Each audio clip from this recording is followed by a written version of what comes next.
Hi, everybody. Welcome to another one of our little supplements on these kind of specific topics. Hopefully, these are helpful.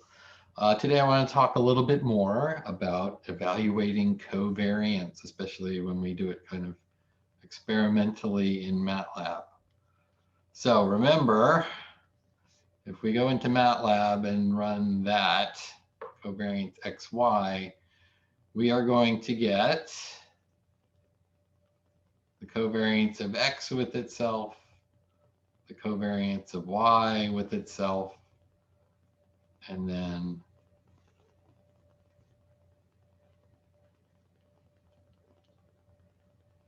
the covariances between X and Y in the off-diagonal positions, right? Okay. And again, the key thing here is evaluating this, and of course we talked about what it means for that to be positive or zero or negative, but it's not as simple as that, right? Because it also expresses how strong the relationship is. And so if I ask you about, okay, what's the statistical relationship between these two signals, I want you to make some inference about how strong the relationship is, not just there's a relationship where there isn't, okay? And so the important thing there, again, is to kind of evaluate the covariance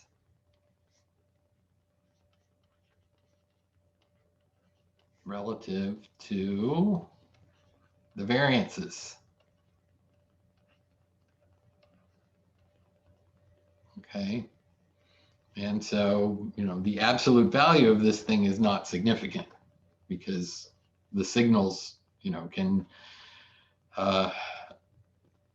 can be of any size, right? Depends on what the signal is. Okay. They can be scaled differently and so forth.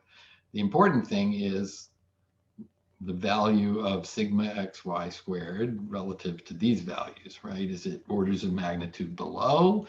Is it 20% of those values or so? Well, that might start to become significant. Okay, and of course there is actually a numerical way to do this, and I don't insist that you do this, although it's useful and not bad to know about. Being the Pearson correlation coefficient,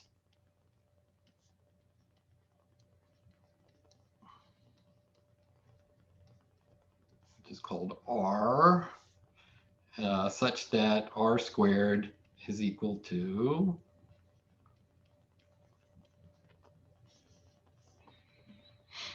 and I'll write it this way.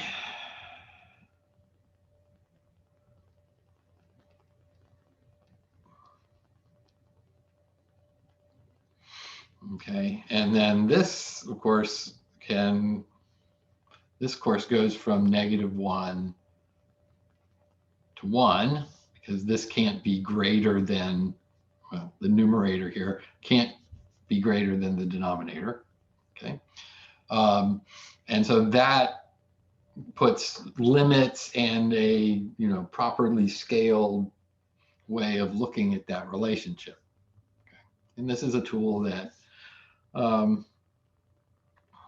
you've probably seen it before in fitting lines, to data, and how good is, how well is the data represented by a linear fit? Well, you calculate R squared. Okay, and this is what it is. And of course, if it's close to 1, that means, oh, that's pretty good, and they are probably well correlated and have a good linear fit relationship between them. And if it's close to 0, not so much. Okay. So, this is a more formal way, but I don't insist that you do that. But if you look at if you say, oh, this is orders of magnitude below these guys, so there's not much of a relationship there, that's fine too. All right. And just to give an example about, why the scaling really doesn't matter here. So I have a couple of data sets in MATLAB. So first, let's do this. We're going to plot T2 and F2. Actually, I'm going to use here.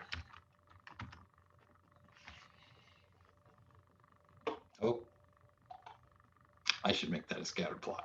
Sorry. So that the lines don't get joined. That's more like it. Okay. Now you look at the X and Y elements there. Ugh, let me see if I can move this properly. All right. If you look at that scatter plot and you say, okay, I don't see much of a relationship between the X elements and the Y elements. Well, if we do the covariance between those two things,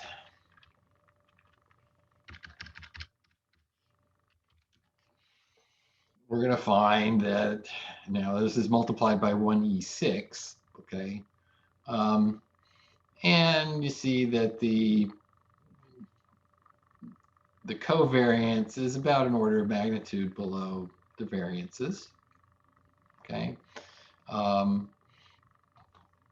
much relationship there, and yet the covariance is, you know, like 1.3e5 in terms of its absolute value. It's quite high, but again, that doesn't matter a whole lot. If we calculate the R squared here, it's 0.11, which most statisticians would say, that's nothing, nothing very viable. They kind of like things to be around 0.6, at least 0.5, before they're willing to even start thinking about there being a decent relationship there. So, okay, there's that. Well, now let's look at another set of data.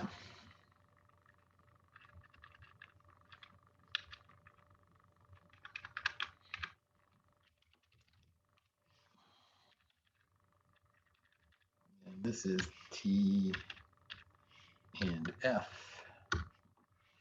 Okay, now that one looks a bit more like there's a relationship of some kind between those two things. Make that a little bigger.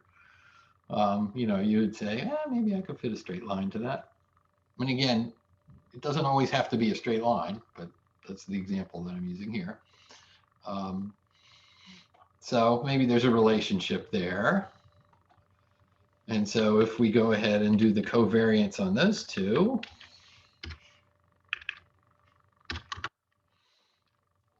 find that, hey, that's 1 point, the covariance is 1.5 and the highest variance is 2.4. That's a pretty significant fraction of that. And so, you know, that reflects what we see here. If we calculate the R squared here, 0.83, that's pretty high, okay, for a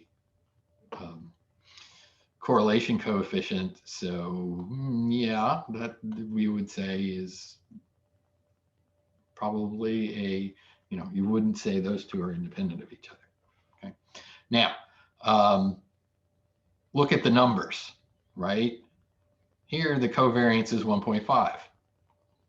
Here, it's 1.3e6. It's, you know, many orders of magnitude larger in the first case than in the second case, but the absolute value of that is not significant. And the reason is, of course, these data terms, you know, are in the thousands, whereas these data terms are, you know, in the single digit units, right? And so just the magnitude of the signal amplifies, you know, the absolute value of this thing, but that's not where the information is, right? The information is in the relative value of that thing. And again, expressed by R squared if you want to, or just interpreting it straight away if that doesn't grab you. This is actually a good way to do it, so why not? Hope that helps a little bit, because there are, you know, this is a frequent error on the homework. So do pay attention to that in the future. Thank you.